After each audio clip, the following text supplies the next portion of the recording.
Hey everybody, it's Miss Carrie, and we are moving on in our Mel Bay Grade 1 book to page 14. We will be going over the notes on the D string for this exercise, okay? I'm going to hold this up for you guys. If you like, take a little screenshot so you guys can follow along with me.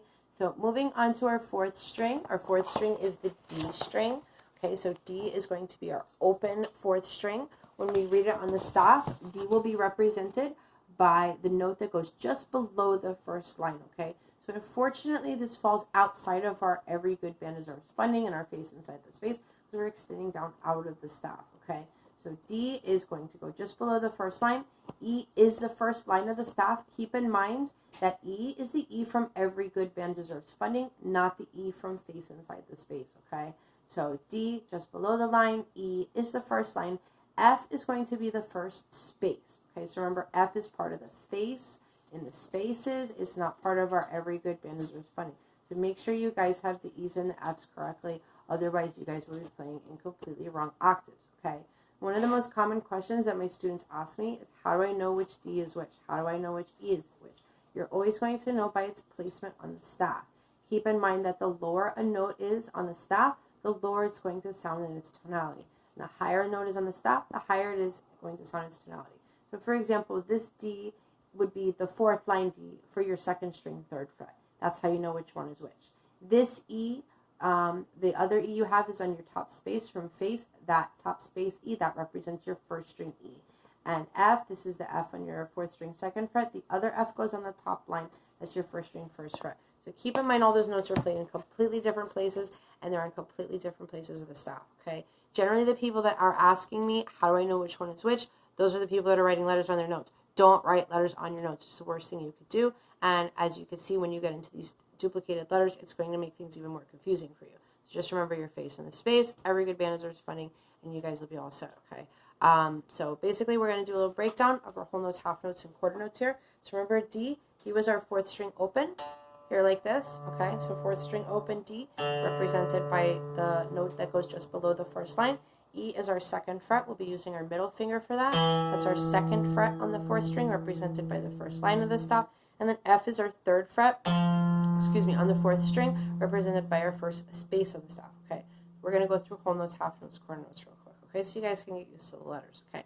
Keep in mind that at the top of the page, it's always going to give you pictures too. So if you guys forget where it is, look up at the top. D string, this is the first sequence of these notes that you will be playing. Everything else has been open first, third, or open second. So the sequence is a little bit different. Good news is your fifth string is going to follow the same sequence in order of notes, okay?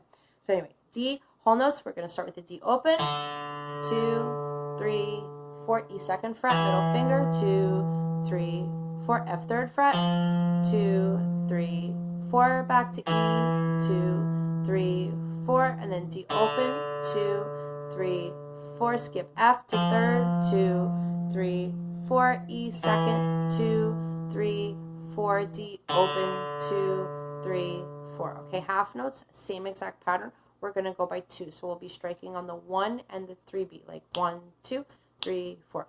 Keep in mind, at the end of the song, the very last measure does contain a half rest. Make sure you cut the note on the third beat, okay? So get ready, half notes, count of 4. 1, 2, 3, 4. We have D2 again, 3, 4, then E2 again, 3, 4, then F2 again, 3, 4, then E2 again, 3, 4, then D2 again, 3, 4, then F2 again, 3, 4, then E2 again, 3, 4, and D2, and rest.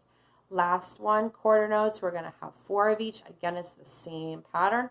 Keep in mind the last measure is going to be 3 Ds open, and it will have a quarter rest at the end, okay? So get ready, count of 4. 1, 2, 3, 4. We have D2, 3, 4, then E2, 3, 4, then F2, 3, 4, back to E2, 3, 4, then D2, 3, 4, then F2, 3, 4, back to E2, 3, 4, and D2, 3, and rest, okay?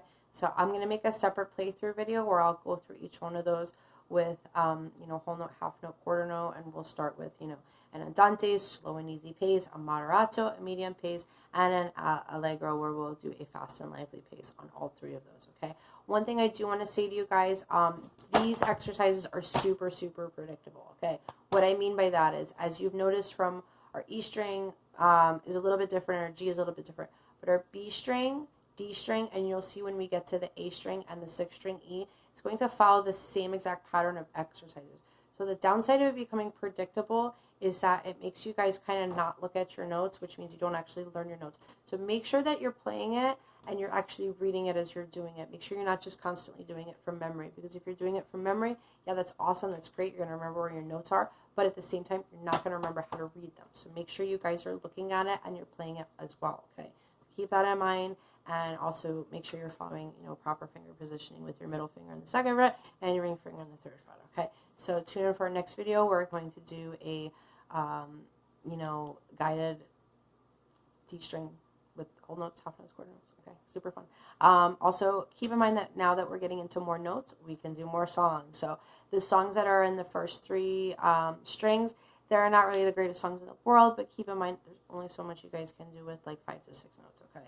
So once we get into the 4th string, 5th string, the songs that we see in the book are going to be a little bit better, and you'll be able to like kind of broaden your library up of songs because you have more notes to play with, so it's more awesome. So anyway, keep practicing, stay tuned, and check out our next couple videos, okay? Enjoy, everybody.